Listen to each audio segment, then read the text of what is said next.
Yang diketahui sejauh ini dari ladang ganja di Bromo, warganet menilai ada keterkaitan sejumlah peraturan di kawasan wisata TNBTS dengan upaya menyembunyikan keberadaan ladang ganja di Bromo.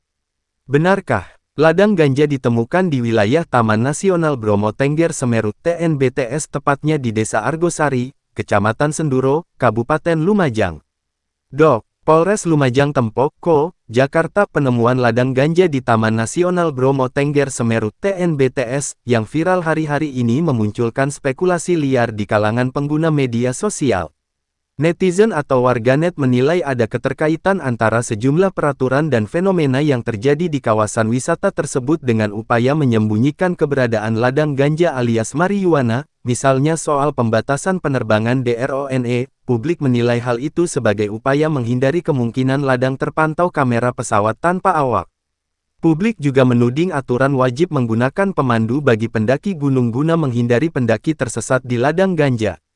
Bahkan publik berspekulasi jika ada pendaki hilang, itu lantaran ditangkap karena memasuki atau memergoki area terlarang tersebut. Tak hanya itu, publik juga mencocokkan berbagai fenomena di TNBTS dengan kemungkinan adanya berbagai aktivitas penanaman cannabis sativa. Jika tutup sementara, publik berspekulasi itu adalah masa panen. Bila ada perbaikan tempat wisata, itu artinya sedang masa tanam. Kebakaran berarti pembukaan lahan. Sementara mahalnya tiket diasumsikan untuk membeli bibit. Benarkah?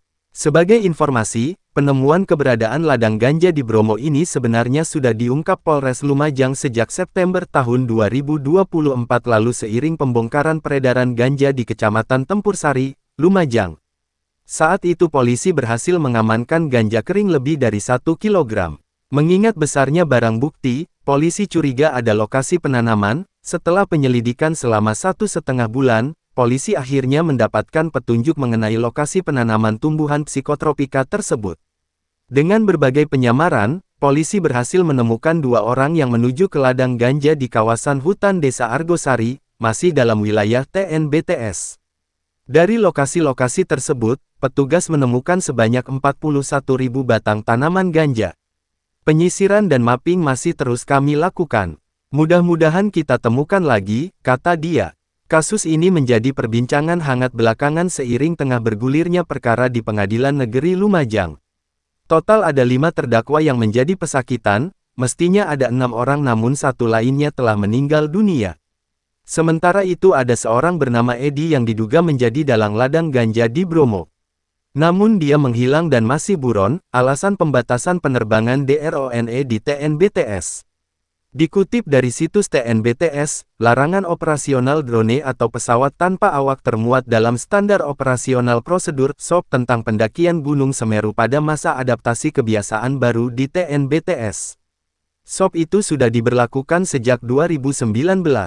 Tujuannya, menjaga fokus dan mengurangi potensi bahaya pada pendaki. Pada bagian pelaksanaan pendakian ditegaskan bahwa pendaki dilarang membawa drone. Peralatan itu hanya diperbolehkan untuk kegiatan penelitian, riset, search and rescue (SAR) dengan surat izin khusus dari kantor Balai Besar TNBTS. Pendaki yang terbukti membawa peralatan drone yang peruntukannya tidak sesuai ketentuan akan dikenai sanksi. Membawa drone tidak sesuai dengan ketentuan blacklist 1 tahun plus dokumentasi disita, bunyi aturan itu dikutip dari situs TNBTS. Seiring munculnya desus pembatasan penerbangan drone ada kaitannya dengan upaya menyembunyikan ladang ganja, Kementerian Kehutanan turut bersuara. Otoritas menegaskan bahwa pembatasan ini tidak ada hubungannya dengan penemuan ladang ganja di area tersebut. Drone tidak boleh sembarangan terbang karena memang legalitasnya diberlakukan sejak 2019 lalu. Itu di Peraturan Pemerintah Nomor 36 Tahun 2024 memang ada tarif. Sebetulnya memang ada hal-hal yang sifatnya komersil, kata Direktur Jenderal Penegakan Hukum Kehutanan Dwi Januanto Nugroho saat ditemui di kantornya usai konferensi pers pada Kamis tanggal 20 Maret tahun 2025. Dwi juga membantah tudingan dugaan keterlibatan otoritas Balai Besar TNBTS dalam bisnis penanaman ganja si Bromo tersebut. Alih-alih terlibat, pihaknya mengatakan kantor Balai Besar TNBTS bahkan kooperatif membantu pencarian ladang ganja yang disebutnya tersembunyi dan berada di lokasi yang sulit diakses. Dia membantah tudingan yang berkembang di media sosial. Kami menduga ada pihak-pihak tertentu yang dari sisi kebijakan tidak puas terkait dengan adanya pendamping penggunaan drone. Ini kami kaji terus, ujarnya. Alasan pendaki Gunung TNBTS harus sewa pemandu. Kepala Balai Besar TNBTS Rudijanta Cahya Nugraha turut memberikan klarifikasi soal pendaki gunung di TNBTS wajib menggunakan pendamping atau pemandu untuk aktivitas pendakian, khususnya Gunung Semeru. Dikutip dari akun Instagram @bbtenbromotenggersemeru, pendampingan untuk aktivitas pendakian merupakan bagian dari program pemberdayaan masyarakat yang ada di sekitar Gunung Semeru. Selain itu, bermaksud memberikan pengalaman yang lebih baik kepada para pendaki. Melalui interpretasi yang diberikan oleh para pemandu ataupun pendamping karena wisata di Taman Nasional bukan seperti destinasi biasa, kata Rudijanta. Alasan penutupan sementara TNBTS. Rudijanta juga buka suara ihwal TNBTS yang acap tutup sementara. Menurutnya, penutupan aktivitas pendakian di Taman Nasional tersebut merupakan hal yang dilakukan secara rutin karena beberapa alasan.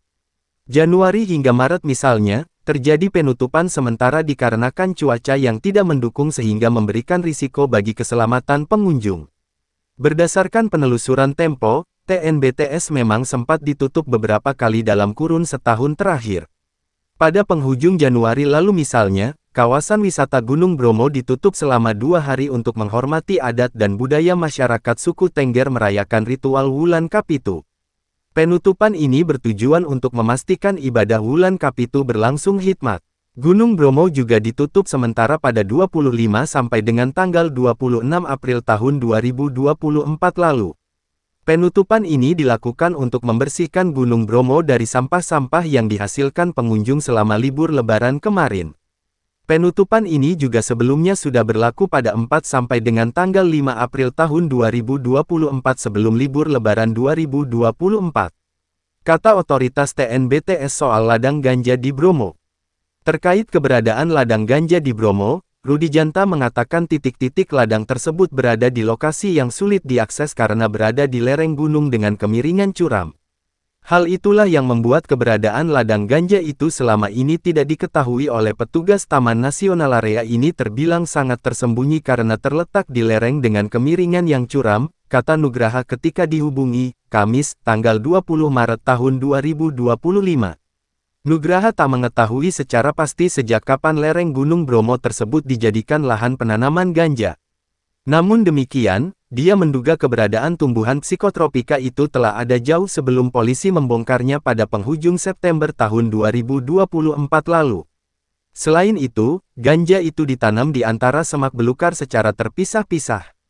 Lokasinya kalau tidak dilihat secara seksama, tidak akan diketahui bahwa itu tanaman ganja. Dengan drone pun tidak akan terlihat kalau jaraknya terlalu tinggi, tutur dia. Nandito Putra, M. Faiz Zaki, dan Abdi Purmono berkontribusi dalam penulisan artikel ini.